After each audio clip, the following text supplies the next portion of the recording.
নমস্কার, কেমন আছেন সবাই? আজকে রবিবার, সকাল তখন ওই 8টা সাড়ে 8টা মতো বাজে।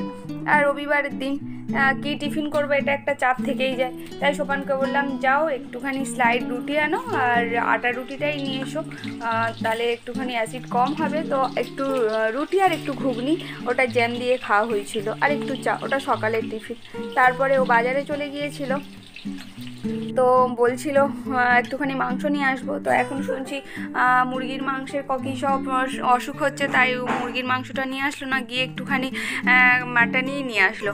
আর সত্যি কথা বলতে এই মেয়ের পরীক্ষার সময় প্রত্যেক বছরই মানে সোপানের জন্মদিন, আমাদের অ্যানিভার্সারি সব না মেয়ের এই পরীক্ষার মাঝেই পড়ে, প্রত্যেক বছর এটা হয়। তাই সেরকমভাবে কোনো বছরই আমরা ওর জন্মদিন হোক বা আমাদের অ্যানিভার্সারি হোক, ইচ্ছা থাকলেও কোনো বছরই সেরকমভাবে করে ওঠা হয়নি। আর বলে না ঘোরামির ঘর ভাঙা, তো নিজে এত কেক বানাই প্রত্যেকের অনুষ্ঠানে, শুভ দিনে বা ভালো সময়ে কেক বানিয়ে দিই, কিন্তু নিজেদের কিছু থাকলে না, সে হচ্ছে ওর জন্মদিন হোক বা আমাদের অ্যানিভার্সারি হোক, জন্মদিনের দিন তবু আমি চেয়েছিলাম ওর কেক বানিয়ে দেওয়ার জন্য, ও রাজি হয়নি, বলছে না ও মেয়ের এক্সাম, ওইসব করতে হবে না। তো শুধু মেয়ের জন্মদিনেই বানানো হয়, তারপরে আমাদের অ্যানিভার্সারি বা ওর জন্মদিনের দিন সেরকমভাবে সত্যি কথা বলতে কেক বানানো হয় না। যাই হোক, এদিকে আমি আলুগুলোকে ভেজে নামিয়ে নিয়েছি, আর নিয়ে আর ওই মাটনটা সব কিছু মশলা দিয়ে ভালো করে মাখিয়ে রেখেছি। আর অল্প একটু মশলা বাঁচিয়ে রেখেছিলাম, অল্প একটু পেঁয়াজ, একটু আদা রসুন বাটা, পেঁয়াজও একটু বেটে নিয়েছিলাম ওর সঙ্গে। প্রথমে পেঁয়াজটা দিয়ে একটু ভাজা ভাজা মতো হয়ে যেতে, তারপরে আদা রসুন আর পেঁয়াজের যে পেস্টটা করা ছিল সেটা দিয়ে দিয়েছি, দিয়ে একটু নাড়াচাড়া করে কাঁচা গন্ধটা চলে যাওয়ার পর তারপরে একটু হলুদ গুঁড়ো, একটু লঙ্কা গুঁড়ো, একটু কাশ্মীরি রেড চিলি পাউডার সব একসঙ্গে দিয়ে ভালো করে কষিয়ে নিয়েছি। দিয়ে মিক্সারের জারের মধ্যে একটুখানি জল দিয়ে যে মশলাটা ছিল সেটা একটুখানি দিয়ে আর ওই মশলার মধ্যে দিয়ে খুব ভালো করে মশলাটাকে লাল লাল করে কষিয়ে নিয়েছি। নিয়ে যে মাংসটা ম্যারিনেট করা ছিল, ম্যারিনেট বলতে কি ওই কিছুক্ষণের জন্য মানে মাখিয়ে রেখে দিয়েছিলাম আর কি। এবারে উপর থেকে তেল উঠে আসলে ওই মাংসটাকে আমি মশলার মধ্যে দিয়ে দেবো, দিয়ে আর কোনো কাজ নেই। এবার শুধু ঢাকা দিয়ে কষাতে হবে, কষানো হয়ে গেলেই আলুগুলো দিয়ে দেবো, দিয়েই জল ঢেলে দিলেই আমার কাজ শেষ আর কি। আর আজকে না সোপান অনেকটা ওই চর্বি এনেছিল, তো প্রথমে আমি ভুল করে চর্বিগুলো সব দিয়ে দিয়েছিলাম, তারপরে মনে উঠলো যে না এতটা চর্বি দেওয়া যাবে না, গলে যাবে। এত আগে থেকে তুমি যদি চর্বি দিয়ে কষাতে থাকো না, তাহলে হচ্ছে ওই চর্বিগুলো আর থাকেই না, পুরোটাই গলে যায়। তাই আমি কি করি বলো তো, চর্বিগুলোকে তুলে নিয়ে আর যখন মাংস কষানো হয়ে যায় জল দেব, তার মিনিট খানেক আগে দিয়ে আর বেশ মাংসের সঙ্গে ভালো করে মানে একটুখানি মাখিয়ে নিয়েই জল ঢেলে দিই। তাহলে কি হয় বলো তো, চর্বিগুলো আর গলে যায় না, একদম মানে ঠিক থাকে আর কি। আর সত্যি কথা বলতে আমার চর্বি খেতে বেশ ভালোই লাগে। যাই হোক, মাংসটা মোটামুটি কষানো হয়ে গেছে, এবার আলু দিয়ে দেবো, দিয়ে আর জল ঢেলে দেবো। আর হ্যাঁ, যেটা বলছিলাম, তো আগের বছরও কিছু করিনি, কিন্তু আগের বছর আবারও হঠাৎ করে দুপুরবেলা এসে বলে চলো আমার সঙ্গে একটুখানি বেরোবে। তো আমি বলে কোথায় যাবো, বলে চলো না। তো গিয়ে একটা নোয়া দিয়েছিল, এই আর কি। ছোটো ছোটো মেয়ের প্রত্যেক বছরই মেয়ের পরীক্ষা এই সময়, ওদের হচ্ছে ইংলিশ মিডিয়ামের এই ফেব্রুয়ারি মাসেই ওদের এক্সাম হয়, তাই কোনো বছরই আমরা সেরকমভাবে কিছু করি না আর কি। যাই হোক, এই আলুটা দিয়ে দিয়েছি, এবার একটু জল ঢেলে দেবো। আর আজকের না মাংসটা কেন জানি না অতটা, এমনি ভালো ছিল কিন্তু না সিদ্ধ হতে অনেকটাই দেরি হচ্ছিল। যাই হোক, এবার জল দিয়ে দেবো আর সিদ্ধ হতে থাকা। এই দুজনের দুষ্টুমিটা এবারে দেখো।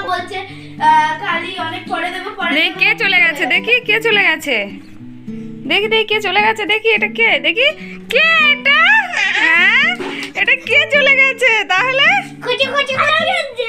কে চলে গেছে, এটা কে চলে গেছে?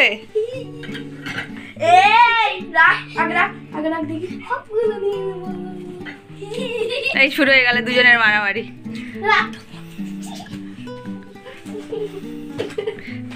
লেগে যাবে দুজনে লেগে যাবে। ঘন্টু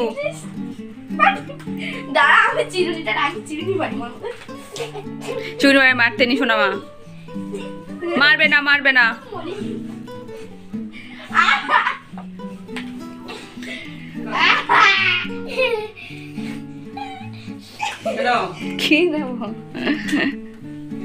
কি হচ্ছে দুজনে টিকে হচ্ছে।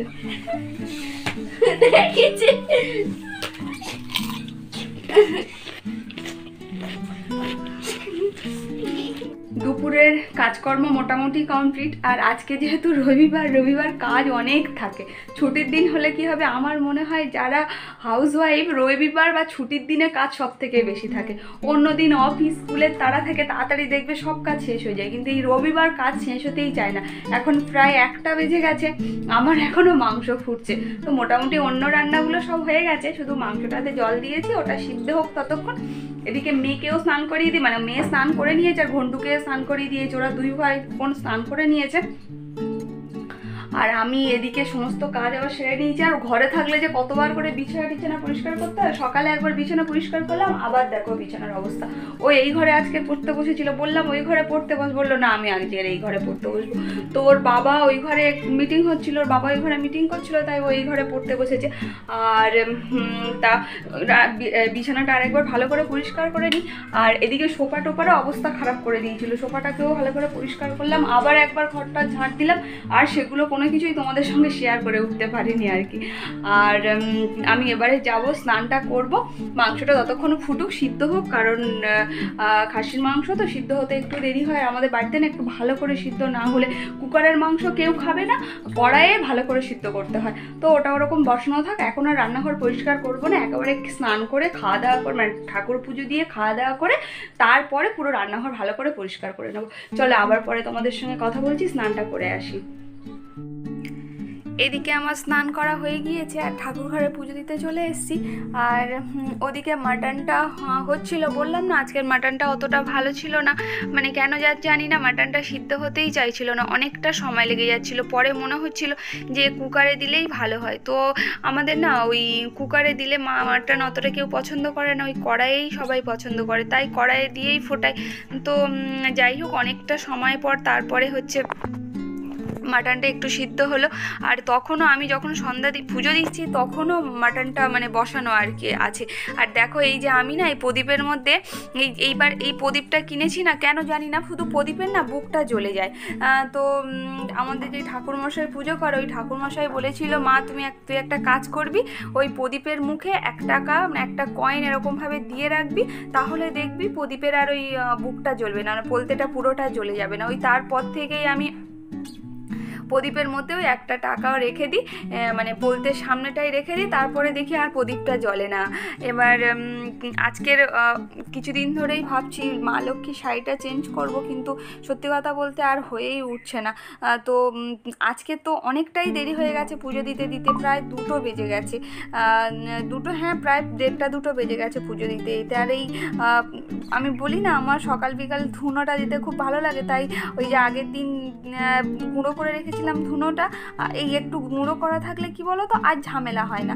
ওই অল্প একটু এর ছোবাগুলো আমার এরকমভাবে কাটাই থাকে, অল্প মানে খুব বেশি দিই না, অনেকক্ষণ থেকে যে হবে এরকম দিই না, একটুখানি ছোবা জ্বালিয়ে দিই। আর এই ছোবাগুলো দেখবে খুব তাড়াতাড়ি ধরে যায় আর কি, অল্প একটু ছোবা দিয়ে আর একটুখানি ধুনো দিয়ে দিলেই মানে বেশ ভালো লাগে আর কি।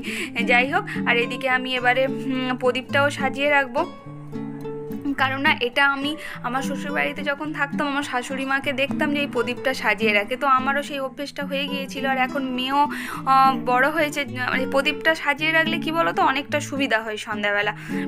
এবারে স্নান পুজোটা দিয়েই আমি বাচ্চা দুটোকে খেতে দিয়ে দেবো। এদিকে বেলা হয়ে গেছে, বাচ্চা দুটো এখনও খায়নি।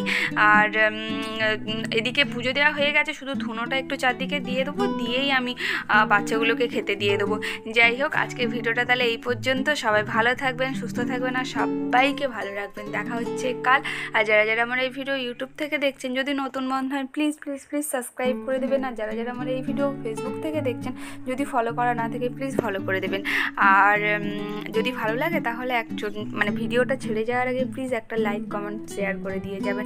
আজ তাহলে আসি, দেখা হচ্ছে কাল, টাটা। হাতে চলে এসেছি জামাকাপড় মেলতে, সবে কাজ শেষ হলো। আজকে 3:30 বাজে, আজকে সবে কাজ শেষ করতে পারলাম।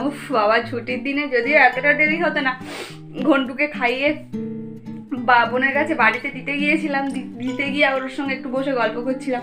আর সোপান তখনও স্নান করেনি, ও স্নান করছিল বলে আমি ওখানে বসে গল্প করছিলাম। এসে খেয়ে দিয়ে সব কিছু পরিষ্কার করে উঠেছি, এখন 3:30 বাজে। আর ভালো লাগছে না, এবার না একটু শুলে হবে না। মেয়ের আবার আজকে ড্রয়িং ক্লাস আছে, বলছি যেতে হবে না, ও বলছে না যাব। তো দেখা যাক কি করে। উঠে আবার পড়তে বসেছে, যখন বলেছি না যেতে হবে না থাক পরীক্ষা আছে, উঠে আবার পড়তে বসেছে। যাই হোক,